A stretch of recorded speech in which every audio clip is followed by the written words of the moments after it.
you could see behind these walls, you would see a maze of electrical wires and junction boxes, all leading to outlets and switches. Hi, I'm Miriam Johnson, co-host of the TV series Home Time. Your home's wiring may be out of sight, but it shouldn't be out of mind. That's because 39% of home electrical fires involve interior house wiring, outlets, and switches.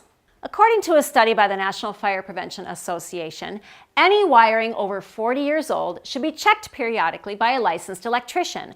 Depending on your situation, your electrician might recommend rewiring. So, how do you know if your house needs to be rewired? Watch for the warning signs, like breakers tripping regularly. Circuit breakers protect your home from fire by tripping when the circuit begins to overload.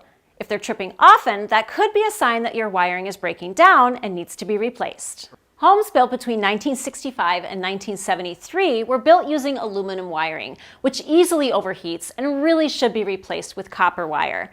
Some other signs your home may need rewiring could be dimming and flickering lights, outlets and switches that give off a burning smell, shocks from outlets or switches, or simply your home is over 40 years old.